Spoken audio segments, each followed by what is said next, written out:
Good morning, distinguished audience. Please allow us to tell you some compelling facts. There's a type of tree called sequoia that can grow despite its gigantic size and also able to endure severe condition. In similar, there's one company called Bangkok District Medical Services, or BDMS, that also possesses that unique characteristic. First, BDMS has solid fundamentals, similar to a root of a great sequoia tree. Second, BDMS can sustain its growth rate despite its gigantic size. And third, BDMS possesses unique characteristic of defensive growth. With this reason, ladies and gentlemen, we issue a buy recommendation at 27.5 baht. 27.75 baht with 15.15% upside potential. But before we move on to the company growth story, let's take a look at the company overview. BDMS is the largest hospital network in Thailand who operates 47 hospitals nationwide and in Cambodia. BDMS has diversified source of revenue coming from cash patient, insurance patients, and also international patient. In Bangkok area, BDMS has one hospital for every 5.4 kilometer radius. This is twice more coverage than that of the competitors. This proven BDMS to be the most successful hospital and ensure resilient revenue stream. And now that we have got a snapshot of the company, now let's take a deep dive into the strong business foundation of the company. BDMS operates a hub-and-spoke business model, which is unique and very hard to be replicated by its competitors, enabling the company to dominate the market. In this business model, patients are referred across the network, medical equipment and personnel are shared, as well as central procurement is engaged. It creates revenue synergy, cost synergy, as well as procurement economies of scale, thereby enabling BDMS to be able to have greater ability to expand its EBITDA and profit margin. To complement this, BDMS engages in both preventative and rehabilitative care, enabling the company to have a complete continuum of care and be able to answer all of the patient's needs.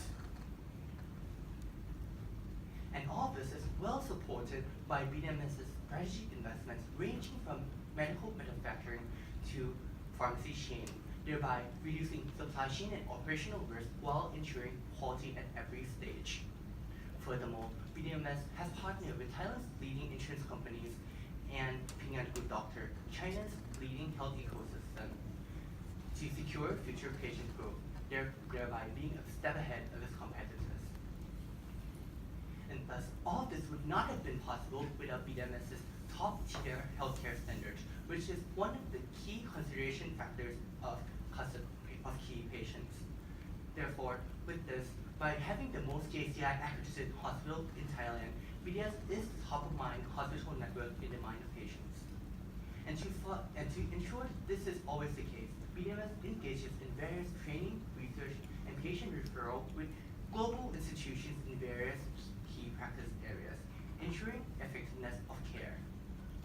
Thus, it's not a question that BDMS is able to cater a varying patient groups at a varying level of complexity, thereby dominating and crowding out competitors. In sum, BDMS is the #1 exhaustive healthcare provider in Thailand with world-class quality. Given the solid foundation, there are three main industry trends which BDMS is well prepared to capture. First, there's going to be an increase in Thai healthcare expenditure. Thailand is becoming an aged society, and there's higher prevalence of chronic disease. With 10 centers of excellence ready to treat complex treatments, BDMS is going to see increase in price intensity. Also, there's going to be a larger proportion of middle class and higher private health insurance subscriptions. As BDMS has exclusive insurance program with a large insurance company, we see that the company will be the main beneficiary from increased insurance penetration. Secondly, given the high rising demand, supply is limited, especially in public hospitals. This is going to mean patient flows into private hospitals, giving them some degree of pricing ability.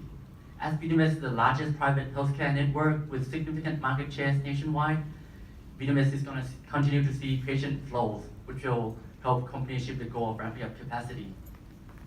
Thirdly, Thai hospitals are able to offer high quality service at very reasonable price, making Thailand hugely popular for medical tourism.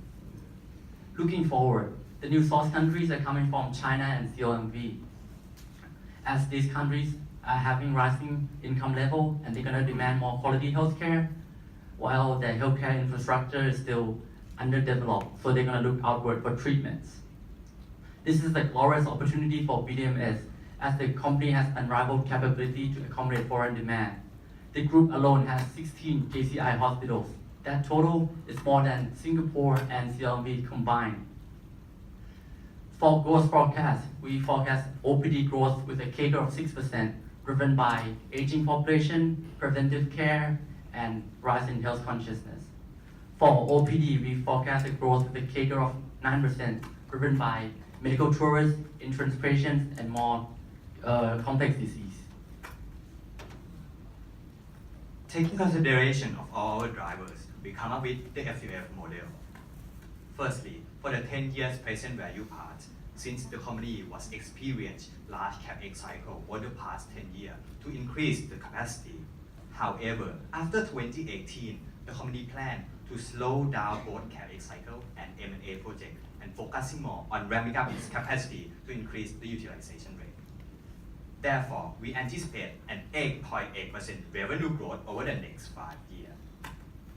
Given the company investment plan, we expect the growth to level off at 7.2% and will reach the EBITDA margin level at 26%, which is consistent with long-term BDMS target level.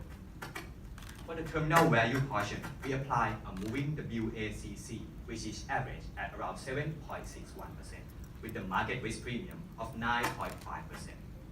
Given the company investment plan, we expect the DE ratio of the company to gradually increase over time. Lastly, we apply a 3% terminal growth rate with an assumption of long-term nominal GDP. Summing all these two parts, we come up with the 461 billion enterprise value for the company. Besides our buy recommendation, we also take consideration of the potential downside risk. And from our analysis, we don't see any high threat risks, although there are two risks that we want to elaborate further. Firstly, the price setting ability of the company may be limited by regulations, including price testing and price control. We believe that these regulations are unlikely to happen, but it doesn't mean that it will not happen. So we allow changes in the gross profit margin of the drug revenue to have a better understanding of the impact. And secondly, the risk regarding the revenue from foreign patients due to weakening world economic growth or better healthcare system in foreign countries. However, with the improved treatment capability, the increase in operational efficiency, and form strategic partnership, we believe that BDMS could still maintain a competitive edge in terms of price and quality. We also conduct our scenario analysis to be thorough. For our best case scenario, we believe that the company can achieve a rapid demand growth in both domestic and international patients, and increase in price intensity due to more diseases complication, which yield a target price of 31.63 baht per share. Coming to the last ingredients to fulfill BDMS compelling story, is growth potential. Its defensive part. First, BDMS has solid operation cash flow, which determines the company's strong operation performance. Second, BDMS has low beta, implying the strong balance sheet of the company. And third, BDMS can outperform other defensive stocks because of its growth counterpart and position to be #1 defensive hospital growth stock. Summing all these reasons, there are 3 key reasons that make BDMS deserve a buy recommendation. First, BDMS rock solid foundation and operational efficiencies allow its margin to expand and grow their profit. Second, BDMS well-span network which can capture every driver and trend will benefit the most for BDMS. And third, BDMS possesses the unique characteristic of defensive growth, which will pave out the way for the company to go through any severe condition. With these reasons, the downside risks are so minimal, but the upside gain are immense. Therefore, it's time to reap benefits together with BDMS. And the floor is now open for Q&A.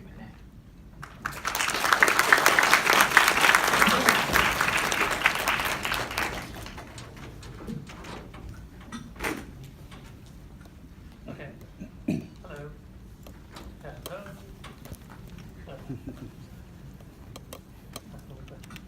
Okay, I have a question on utilization. When do you expect utilization to be maximum, and what would happen after that? So allow me to answer this question about the utilization rate. So the company will reach the utilization rate at 70% on the 2028. However, since looking at the available bed of the company, the registered bed are still have excess capacity. So we expect that although the utilization rate is high, the company can be able to change and shift the registered bed to available bed without no additional investment.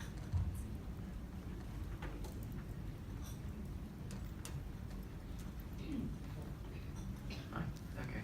Also on the utilization rate, right? I noticed that you forecast 2% improvement in utilization rate from 68 to 70%, but you forecast 3% improvement in terms of EBITDA margin. Can you explain the rationale behind that, the driver behind that? Please allow us to answer that question, Khun Pachachai. So we expect that from the higher volume, it will generate the lower cost for the company, decrease ABC, so that it will allow its margin to expand quite more rapid than the capacity expansion. Because right now we believe that the company can achieve more economy of scale because of the large size. So by having 2% ramping up, it will increase EBITDA margin even further. But if you look into our margin, we think that this number is quite conservative already. It should be more aggressive taking forward. So it's operating leverage. Can you clarify that? It's okay. It's so what was the cost structures right now? What's the percentage of the fixed cost to the overall cost structures? So allow me to explain about the cost structure of the company. Since the company haven't break down the cost of the company into each subcategories, however, looking at the past historical data, the company be able to maintain its cost margin over time despite its high growth in M&A. So we expect that the company will be able to maintain the cost margin.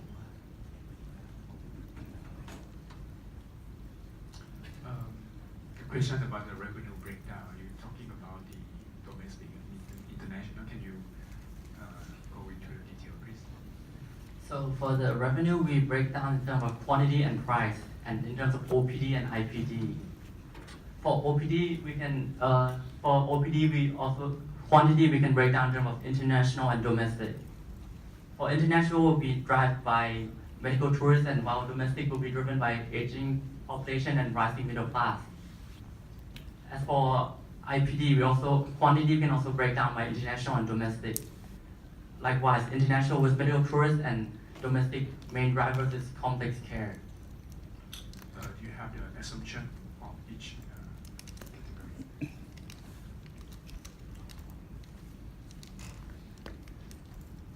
So first, let me explain about IPD growth assumption. Can you please turn to the graph for the IPD growth? So this is our growth assumption. Average daily census is ADC, which represent quantity. For international, we expect it to go to a rising trend, which is the blue color, because the past year we believe that there'll be a stronger trend because of Chinese tourists growing very fast, Chinese medical tourists growing very fast. In the past, around 20% growth in the past, and we expect the company can maintain its growth rate. Also, with the introduction of Ping An Good Doctor, which will increase the company presence in China, which will help drive the growth. I think you mentioned supply growth is low. Why do you think supply growth is low? This terms of supply, I focus on hospital supply, public hospital supply. It's low because there's limited budget allocation from the government, and also there's limited of doctors and nurses. But we don't think this will be a problem for BDMS, as BDMS pay attractive compensation to doctors, and it has good reputation, so it's able to attract doctors to the company. What is your view then of private hospital new supply? It's been rising, but we don't think that it's a threat, as BDMS has competitive advantage as it has strategic locations and it has capability to treat complex treatments with center of excellence. What is your view on competition when new private hospital supply comes in? Please allow me to answer the question, Khun Hossein. So we think that first, the company has well-established reputation and the quality. When the new hospital come in, they will look at the quality first. The patient will look at the quality first. If you take consideration of BDMS versus the new hospital, they will be sure that BDMS will gain market. And since this industry is capital intensive and labor intensive, it will require huge capital. And the new hospital will take around 5 to 6 years in order to gain the right value proposition and also to gain right strategies. So we believe that this threat is so minimal. Furthermore, to add to Kitapong's point, so BDS has already developed a very comprehensive number of specializations in which the competing new private hospital will definitely have a hard time to match. Furthermore, BDMS is located in various strategic locations within Thailand, in which we believe that the new entrance is unlikely to be able to match in the short run. I think one of your growth proposition is that the international patients are coming from CLMB and China, and then you mentioned that you have partnered with Ping and Good Doctor. Can you explain what that is and how it will help the international patients grow? So for CLMV, BDMS has strategic locations on the border of Thailand, such as in the eastern region, and also hospital in Cambodia, which will attract these patients as the healthcare infrastructure is still underdeveloped, and the high-income patients will want to come to Thailand to treat for complex treatments such as heart, brain, cancer, or trauma. Please allow me to elaborate even further. To answer your question of the King and Good Doctor, we believe that their new creative platform will allow the BDMS to expand to utilize the new technologies by using the online app and also patient referral through the technologies. We believe that it will provide a step ahead into the future for the company, since their competitors cannot match this yet. And to elaborate on that point, Ping and Good Doctor does establish partnership with Grab to penetrate Southeast Asia. So at the first phase, although Ping is just doing a normal doctor within the country, we believe that there is definitely a potential for Ping and Grab to escalate this and expand it to medical tourism in the future once the market is ready. I think part of my question is what actually is Ping and Good Doctor? So please. So basically, Ping and Good Doctor is a healthcare ecosystem where patients are on an app, and thus they are able to access various healthcare information, get some online digital checkup, as well as may order drugs. Now, where BDMS comes in this is through the overseas medical checkup, where various providers are able to get exposure on the platform and may get referred patients from the platform. Since BDMS and Ping An right here, by having this strategic partnership will help BDMS gain exposure, since right now BDMS do not have a presence in China at all. From this chart, in your opinion, which is the key factor from this process? So it consists a lot of process, right? Which part is the key? Is the critical part? I think the most important part would be the technologies, the utilization of the technologies, and also the patient referral. Since it will ease the, let's say, the transportation time, and also you get to know what care does BDMS provide at certain degree, how care will be treated, how can you make sure that BDMS will be a good one? So it allows consumers to decide whether or not to come to BDMS. But with this, we believe that BDMS reputation, solid foundation, quality will secure the patient growth. What's your view on their expansion into the wellness sectors? The time is up for the Q&A now. Thank you very much, judges. Thank you.